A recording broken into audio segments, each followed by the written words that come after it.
I'm Max Lopez. This is the Blue Wave. Trump spoke at the Alfred E. Smith dinner last night and delivered some funny jokes, some comedic timing that was generally okay. But the later he went on into his speech, his typical hatred and awfulness bubbled to the surface. And even with Trump attempting to deliver a tampered down version of what we're used to hearing from him on a nearly daily basis, he wasn't able to really deliver it, and really kind of exemplifies how much hatred and evilness has seeped into this man that he can't deliver a speech that's supposed to be a lighthearted, joking, poking fun at politics and himself sort of speech. Trump doesn't really have the ability to do that at all. And it shows in these clips that we have lined up here of Trump speaking at the dinner last night. But before we get into that, please be sure to like the video, subscribe to the channel, and when you're done watching, share with someone who's into politics. So first, we're going to start off with jokes from Gaffigan, who was really great in the beginning. He's been playing Tim Walz on SNL. Some of you guys might recognize him from there.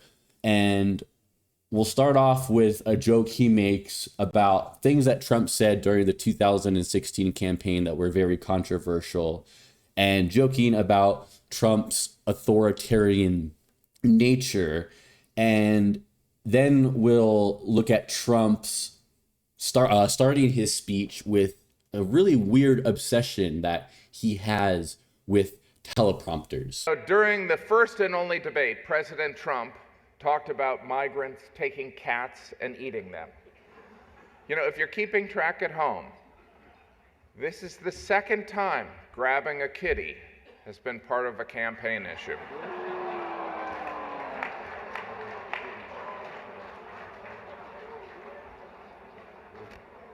You know, we talked about leaving that out. I was going to leave that out. President Trump, before I invite you up here to the podium, I want you to know if you are reelected, I always liked you. And I'm not saying that because I don't want to be sent to a labor camp. Well, I guess that's the reason, sir. They told me, under no circumstances are you allowed to use a teleprompter. And I got up here and I see this beautiful teleprompter. So here I am.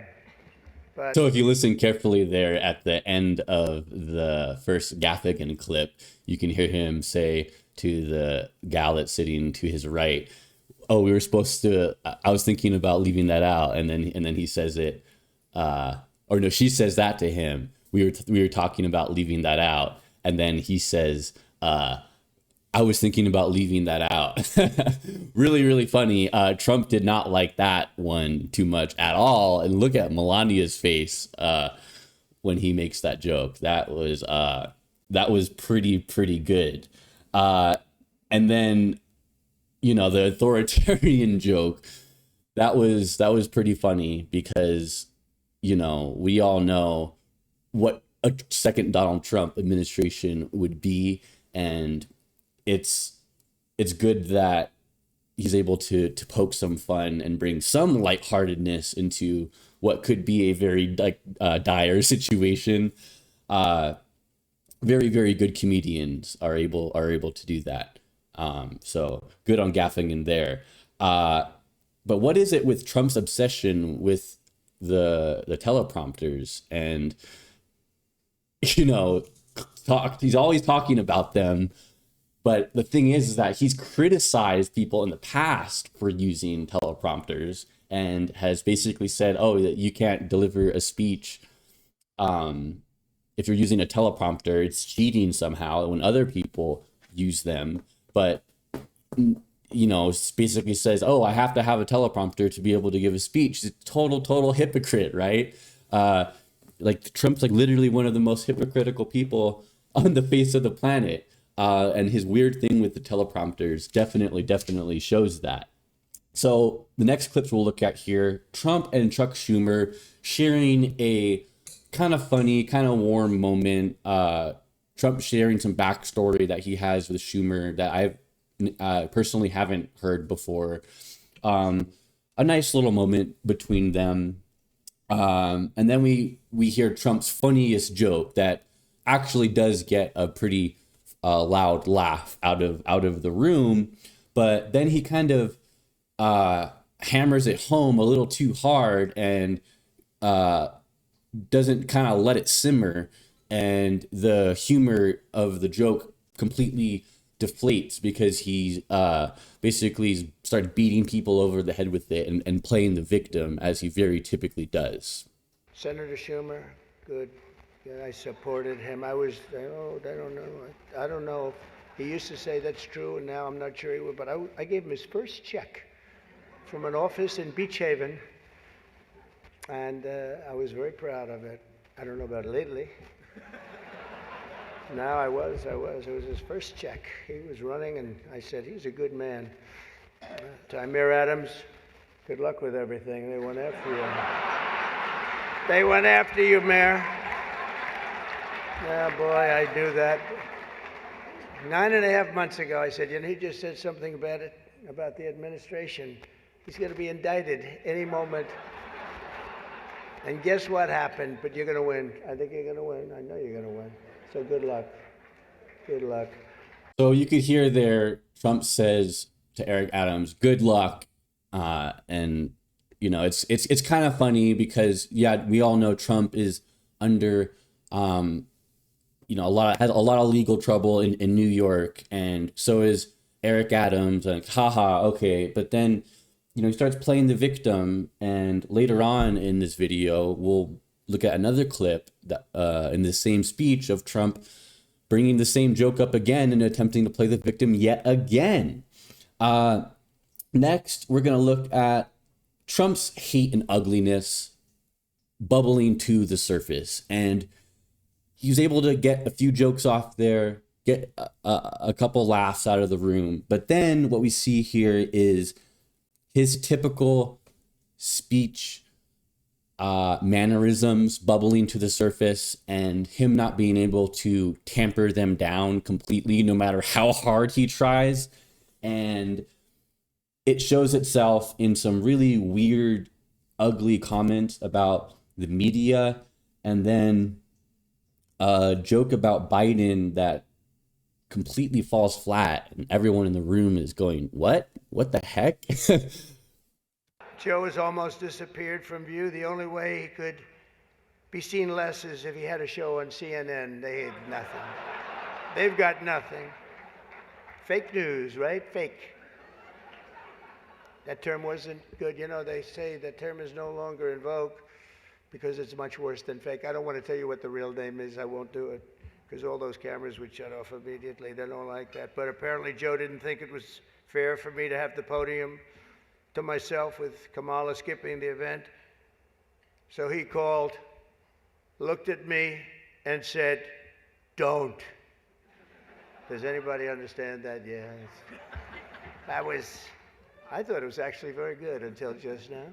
And then we get the ugliest example of Trump's hatred bubbling to the surface in what's supposed to be a very lighthearted, joking event, when he starts talking about a joke involving Barack Hussein Obama, as he says here, and gets a laugh out of somebody in the room, and then starts talking about Rush Limbaugh and how great it was how he pronounced Barack Obama's name. And it's just total racism. It's total racism. And there's people that are snickering and laughing along at blatant racism, but a lot of the room is actually seems to be kind of cringing and kind of quiet. But this was the moment where you can see Trump go off script as well, because he gets a reaction out of, pronouncing Obama's name a certain way. And we know it was Trump that lied about Obama's birthplace way back in 2012, 2013, that gave him prominence on the political national scale. Just really, really ugly stuff here. It was announced this morning that at a funeral yesterday, in a rare moment of clarity, Joe told Barack Hussein Obama that, quote, only a few people got that. Or as Rush Limbaugh used to say, Barack Hussein Obama. Remember, bro? He was a piece of work. We miss him. But as he told Barack Hussein Obama, quote, she's not as strong as me. She's not as strong. Do you understand that? And Obama agreed, saying, that's true. Other than that, I think the Democrats are getting along quite well. Right? Nobody got that one. The fact is, we need new leadership in this country. Right now, we have someone in the White House who can barely talk, barely put together two coherent sentences, who seems to have mental faculties of a child, it's said. Is a person that has nothing going, no intelligence whatsoever, but enough about Kamala Harris. Let's get on to something else. So not only did you hear that awful racism, but you also heard there, Trump, of course, joking about Biden's mental acuity and mental fitness, and just not really barn burners of jokes at all to just dog on the old guy. Not funny. At this point, the steam that Trump had built up a little bit there at the start, it's completely all left the room. People seem to be kind of cringing, and it's just Trump's not really able to kind of keep up with the witty humor speaking style like he was able to do even just definitely in 2016, but he had some of the ability even just a few years ago, and it's all gone. It's all gone. So the last thing we're going to look at here is Trump trying to flip the concept of a plan thing that Harris has needled him about, that, he said during the debate, we have concepts of a plan for healthcare, and Harris has called that out quite a bit. He tries to turn it around on her with a nasty joke about Doug Emhoff. A major issue in this race is childcare, and Kamala has put forward a concept of a plan. A lot of people don't like it. The only piece of advice I would have for her in the event that she wins would be not to let her husband, Doug, anywhere near the nannies. Just keep him away. That's a nasty one. That's nasty. I told these idiots that gave me this stuff, that's too tough.